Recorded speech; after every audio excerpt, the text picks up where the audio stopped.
terutama tentang gelombang Iya cinta. Buya, saya cuma mau bertanya, saya pernah mendengar kajian di sebuah YouTube. Jadi kalau seseorang itu tidak melakukan ibadah sholat 5 waktu, maka ibadah yang lainnya tidak akan diterima. Itu menurut Buya bagaimana tanggapannya? Terima kasih Buya. Ya, Gitu saja. langsung saja. Saya tidak menolak ya, tetapi saya melihat bahwa ibadah sholat ini menjadi panglima dalam beragama. Untuk mengukur kebenaran seseorang beragamanya benar atau tidak, lihat saja di sholatnya. Itu satu. Yang kedua, bahwa sholat itu adalah tiang agama. As-sholatu imaduddin, faman aqamaha faqad haddamaddin. Barang siapa yang mendirikan sholat berarti mendirikan agama. Wa man tarakaha faqad haddamaddin. Barang siapa meninggalkan sholat berarti menghancurkan agama. Lalu ada lagi hadis, wah segudang nih saya teman-teman. Ya, banyak ratusan hadis tentang sholatnya. Ya, antara lain, inna awwala ma yuhasabu bihil mar'u yaumal qiyamah as-sholatu. Nanti amalan-amalan yang pertama-tama dihisab oleh Allah adalah sholat. Barang siapa yang tidak sholat maka semua amalnya tidak diterima. Ya. Banyak banget deh. Nah, hadis-hadis inilah yang kemudian menyebabkan umat Islam dalam beragama terjebak dalam agama seremoni, agama ritual. Iya kan? Nah, agama spiritualnya lepas, agama sosialnya lepas. Mana buktinya agama sosialnya? Berantem kok perang saudara sampai sekarang. Apakah dibenarkan umat Islam saling bunuh-membunuh? Iya, Irak hancur lebur, Syria porak-poranda, Yaman masih terbakar, Libya jungkir balik.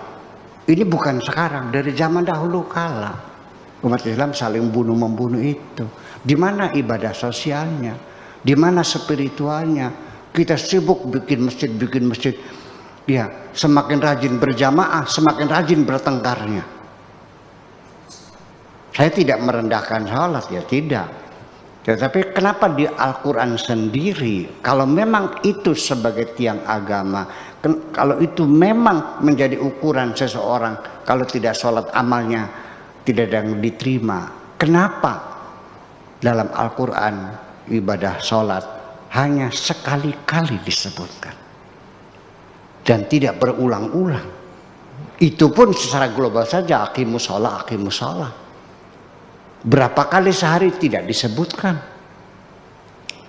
Rakaatnya tidak disebutkan. Apa yang dibaca juga tidak disebutkan. Tidak ada dalam Al-Quran bagaimana protokol sholat itu dilakukan. Dan sampai sekarang sholat orang berbeda-beda.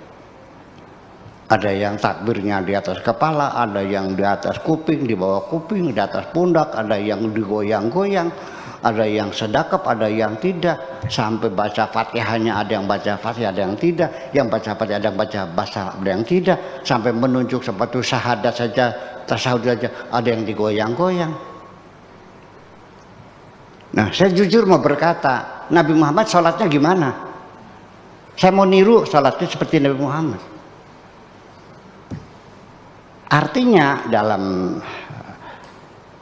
komunikasi sehari-hari, kalau saya memerintahkan kamu hanya sekali dua kali, tidak akan berbeda dengan ketika saya menyuruh kamu berkali-kali.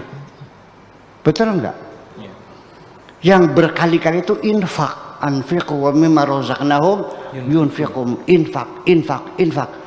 Kenapa dalam bab fikihnya kok nggak ada bab infak? Ini ada satu persoalan yang tersembunyi sesungguhnya.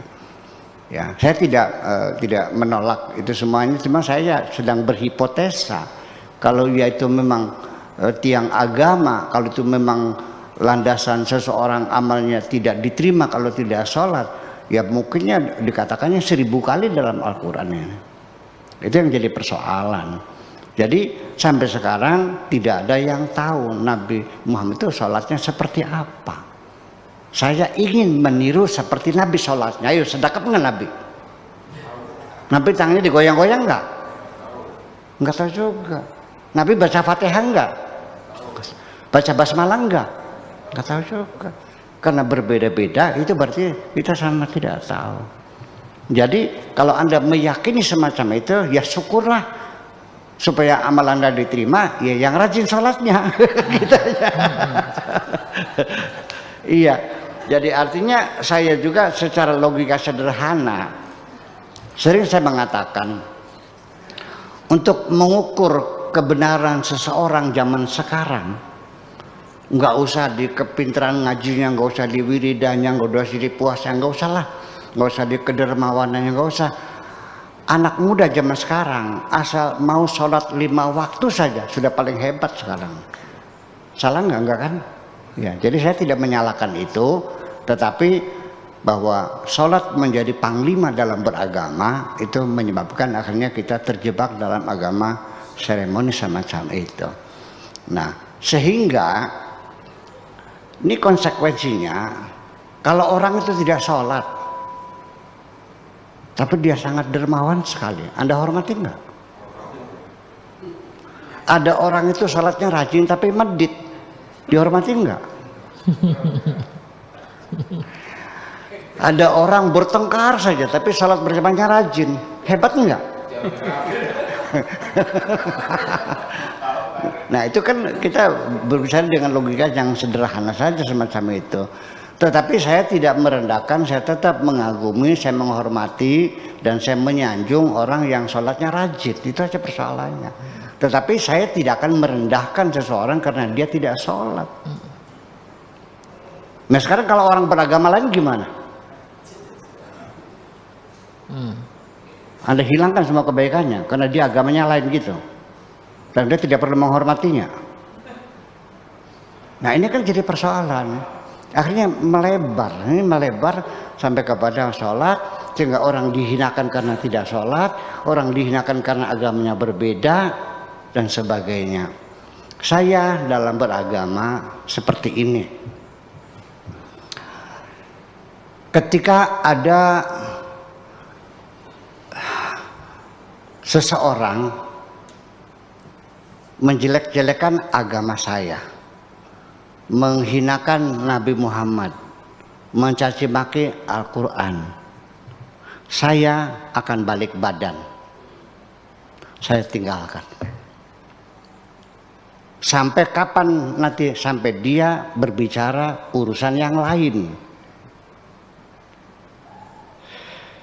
Wa idza ra'aita alladziina yakhuduna fi ayatina fa'arid anhum wa la taqud mahum hatta yakhudu fi haditsin ghairi. Ini Al-Qur'an. Bila engkau mendengar ada orang mencaci maki agama kamu dan sebagainya, balik badan saja. Jangan duduk bersama mereka sampai mereka berbicara yang lain. Saya tidak akan melaporkannya ke Baris Krim sebagai penistaan agama. Ini Al-Qur'annya begitu. Maunya gimana? Iya. Wa idza ra'aitumul ladzina fi yakhuduna fi ayatina yustaza'u bihi, ya, menghinakan ayat-ayat Tuhan.